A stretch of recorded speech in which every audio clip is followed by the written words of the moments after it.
اعوذ باللہ من الشیطان الرجیم، بسم اللہ الرحمن الرحیم۔ سیرت عائشہ رضی اللہ تعالیٰ عنہا۔ علوم دینیہ کی تعلیم کا کوئی وقت مخصوص نہ تھا۔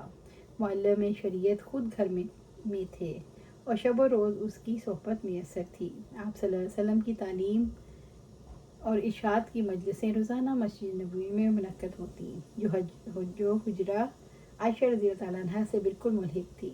اس بنا پر آپ گھر سے باہر بھی لوگوں کو جو درس دیتے تھے وہ اس میں شریک رہتی۔ اگر کبھی بودھ کی وجہ سے کچھ بات سمجھ نہ آتی تو آپ صلی اللہ علیہ وسلم جب زنان خانہ میں تشریف لاتے تو دوبارہ پوچھ کر تشفیع کر لیتی، کبھی اٹھ کر مسجد کے قریب چلی جاتی۔ اس کے علاوہ اپنے عورتوں کی درخواست پر ہفتے میں ایک خاص دن ان کی تعلیم و تلقین کے لیے متعین فرمایا تھا۔ شب و روز میں علوم و معارف کے 20 مسئلے ان کے کان میں پڑتے تھے۔ ان کے علاوہ خود عائشہ رضی اللہ تعالیٰ عنہ کی عادت یہ تھی کہ ہر مسئلے کو بے تعامل آپ صلی اللہ علیہ وسلم کے سامنے پیش کر دیتی اور جب تک تسلی نہ ہو لیتی صبر نہ کرتی۔ ایک دفعہ آپ صلی اللہ علیہ وسلم نے بیان فرمایا، قیامت میں جس جس کا حساب ہوا اس پر عذاب ہوگا۔ عرض کیا یا رسول اللہ، خدا تو فرماتا ہے اس سے آسان حساب لیا جائے گا۔ آپ صلی اللہ علیہ وسلم نے فرمایا، یہ اعمال کی پیشی ہے، لیکن جس کے اعمال میں جرح و قدح شروع ہو گئی تو برباد ہوا۔ ایک دفعہ انہوں نے آپ صلی اللہ علیہ وسلم سے پوچھا، یا رسول اللہ، خدا فرماتا ہے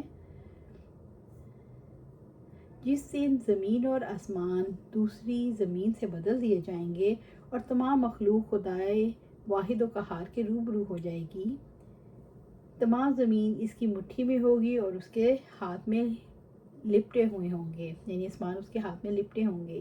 جب زمین اور آسمان کچھ نہ ہوگا تو لوگ کہاں ہوں گے؟ آپ صلی اللہ علیہ وسلم نے فرمایا، صراط پر۔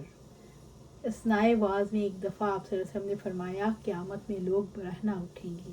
عرض کی، یا رسول اللہ صلی اللہ علیہ وسلم، زن و مرد یکجا ہوں گے تو کیا ایک دوسرے کی طرف نظریں نہیں اٹھ جائیں گی؟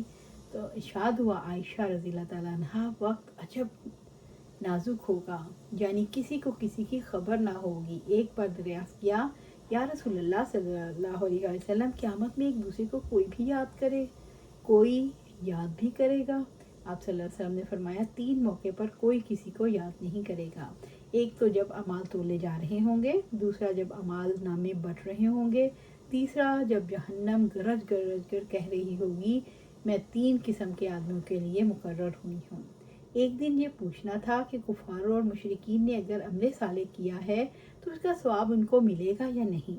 عبداللہ بن جدعان مکہ کا ایک نیک مزاج اور رحم دل مشرک تھا۔ اسلام سے پہلے قریش کی باہمی خون ریزی کے انسداد کے لیے اس نے تمام رؤسائے قریش کو مجتمع کر کے ایک صلح کی مجلس قائم کی، جس میں آپ صلی اللہ علیہ وآلہ وسلم بھی شریک تھے۔ حضرت عائشہ رضی اللہ تعالیٰ عنہ نے سوال کیا، یا رسول اللہ صلی اللہ علیہ وآلہ وسلم، عبداللہ بن جدعان جاہلیت میں لوگوں سے بے مہربانی سے پیش آتا تھا، غریبوں کو کھانا کھلاتا تھا، کیا یہ عمل اس کو کچھ فائدہ دے گا؟ آپ صلی اللہ علیہ وسلم نے جواب دیا، نہیں۔ عائشہ رضی اللہ تعالیٰ، اس نے کسی دن یہ نہیں کہا کہ خدایا قیامت میں میری خطا معاف فرمانا۔ جہاد اسلام کا ایک فرض ہے۔ حضرت عائشہ رضی اللہ عنہ کا خیال تھا کہ جس طرح دیگر فرائض میں زن و مرد کی تمیز نہیں، یہ فرض عورتوں پر بھی واجب ہوگا۔ ایک دن آپ صلی اللہ علیہ وسلم کے سامنے یہ سوال پیش کیا، ارشاد ہوا، عورتوں کے لیے حج ہی جہاد ہے۔ نکاح میں رضامندی شرط ہے، لیکن کنواری لڑکیاں اپنے منہ سے آپ تو رضامندی نہیں ظاہر کرتی۔ اس لیے دریافت کیا، یا رسول اللہ صلی اللہ علیہ وسلم، نکاح میں عورت سے اجازت لے لینی چاہیے؟ فرمایا، ہاں۔ عرض کی، وہ شرم سے چپ رہتی ہے۔ ارشاد ہوا، اس کی خاموشی ہی اس کی اجازت ہے۔ اللہ سبحانہ تعالیٰ سے دعا ہے ہمیں قرآن و سنت پر عمل کرنے کی توفیق دے، اس پر جمع دے اور جنت الفردوس کے اعلیٰ مقام پر اپنے پاس گھر عطا فرمائے۔ آمین یا رب العالمین۔